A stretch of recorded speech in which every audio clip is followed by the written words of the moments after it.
ఆరోగ్యాభిలాషులందరికీ నా హృదయపూర్వక ధన్యవాదములు. ఈరోజు మనం సుఖాసనంలోంచి అర్ధపద్మాసనం, అర్ధపద్మాసనంలోంచి పద్మాసనం ఎలా చేయాలో, అలాగే ఉష్ట్రాసనం ఎలా చేయాలో తెలుసుకుందాం. ఫస్ట్ మనం ఇలా సుఖాసనంలో కూర్చోవాలి. పెద్దవాళ్ళైనా చిన్నపిల్లలైనా ఎవరైనా సరే ఇలా కూర్చున్న తర్వాత ఇది సుఖాసనం, ఎలాంటి ఇబ్బంది ఉండదు. ఇక అర్ధపద్మాసనంలోకి రావాలనుకున్నప్పుడు ఒక కాలుని అలా తొడ మీద పెట్టుకోవాలి, అలా పెట్టేసుకోవాలి. ఇది అర్ధపద్మాసనం. ఇలా ఉండగలిగినంతసేపు అర్ధపద్మాసనంలో ఉండాలి. అంటే దీనివలన ఏంటంటే మనకి ఎవరికైనా బరువు ఎక్కువ ఉన్నవాళ్ళు, అలాగే మనకి సీటు భాగాలు ఎక్కువ ఉన్నా, తొడలు ఎక్కువ ఉన్నా కూడా మనకి ఈ యొక్క అర్ధపద్మాసనం, అలాగే చిన్నపిల్లలు కాబట్టి ఇంత స్పష్టంగా వస్తుంది, పెద్దవాళ్ళకి కొద్దిగా ఇబ్బందిగానే ఉంటుంది. అలాగే అర్ధపద్మాసనంలో నుంచి మళ్ళీ పద్మాసనం, ఈ కాలు మళ్ళీ ఆ కాలు మీద, ఇది పద్మాసనం. అంటే మనకి లోటస్ అంటే పద్మం ఎలా ఉంటుందో అలా ఉంటుంది కాబట్టి దీన్ని మనం పద్మాసనం వేశాము. ఇలా మనం రోజు రోజుకి టైమింగ్ పెంచుకోవాలి. ఇప్పుడు ఇలా పెట్టినప్పుడు ఏమవుతుంది, మనకి ఈ భాగాలన్నీ, తొడ భాగాలన్నీ బాగా లాగుతూ ఉంటాయి. లాగినప్పుడు ఆ రక్త ప్రసరణ అనేది బాగా అంది మనకున్నటువంటి ఫ్యాట్ బర్న్ అవుతుంది. అలాగే పద్మాసనం చేసాము, మళ్ళీ అర్ధ పద్మాసనంలోకి వచ్చేసి ఒక కాలు కిందికి పెట్టేసి అలా ఉండగలిగినంతసేపే మనం పద్మాసనంలో ఉండి మళ్ళీ అర్ధ పద్మాసనంలోకి వచ్చేసేయాలి. పద్మాసనం నుంచి అర్ధ పద్మాసనంలోకి వచ్చాము. ఇప్పుడు ఇలా కూడా ఉండగలగాలి. ఎక్కువ టైము ఏ ఏజ్ వాళ్ళైనా కూడా ప్రయత్నించాలి. పద్మాసనం రాకపోతే అర్ధ పద్మాసనం చేసుకోవాలి. సుఖాసనంలో కూడా ఎక్కువసేపు మెడిటేషన్లో కూర్చున్నా సరిపోతుంది. మళ్ళీ సుఖాసనంలోకి వచ్చేసి మామూలుగా రైట్ అలా కూర్చోవాలి. ఇలా ఉండగలిగినంతసేపు ఉందాము.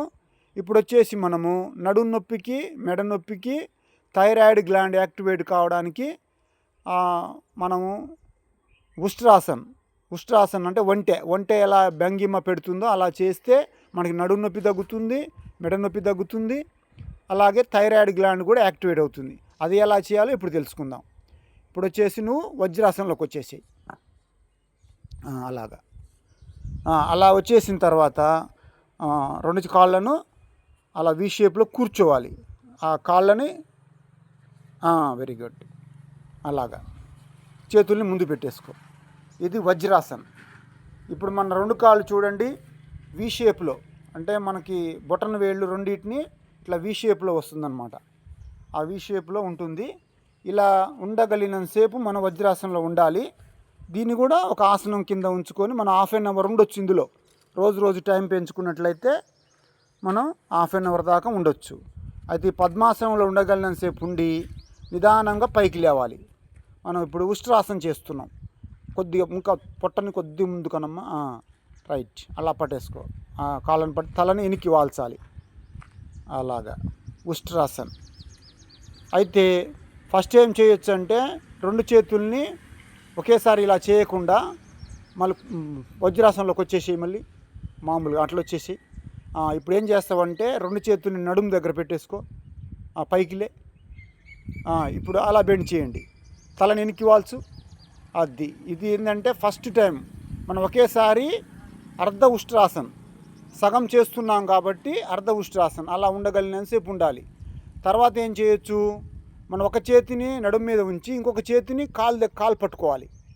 ఒక చేతిని నడుము మీదనే ఉంచు, కాలు వెనక కాలు పట్టుకో, అట్లా అలా. ఇది అర్ధ ఉష్ట్రాసన్. నిదానంగా ఆ చేతిని కూడా పట్టేసుకో, కాలు పట్టేసుకో వెనక. ఇప్పుడు బాగా వస్తుంది. ఇది ఉష్ట్రాసన్. దీనివలన మనకి చూడండి మెడ నొప్పి అంటే థైరాయిడ్ గ్లాండ్ కూడా బాగా యాక్టివేట్ అవుతుంది. ఎక్కువసేపు ఉండగలుగుతుంది. రోజుకి పెంచుకోవాలి టైము.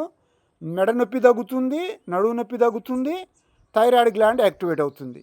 దీన్ని రోజుకి టైమింగు ఆసన స్థితిలో పెంచుకోవాలని మనం ప్రతి క్లాసులో చెప్పుకుంటూ వస్తున్నాం. అలా ఉండగలిగినంతసేపు ఉండి నిదానంగా ముందుకు వచ్చేసి ఇంకా వజ్రాసనంలోకి వచ్చేసి. వెరీ గుడ్, చాలా బాగా చేసావు. నిదానంగా సుఖాసనంలోకి వచ్చేసి మనం ఇలా ఆసనాలని మనం పెద్దవాళ్ళు కానీ యుక్త వయసులో కానీ అంటే మనం ఎంతసేపు మన శరీరం సహకరిస్తుందో అంతసేపు చేసుకుంటూ మనకున్న సమస్యల్ని పోగొట్టుకుందాం. అందరికీ హృదయపూర్వక ధన్యవాదములు. Thank you.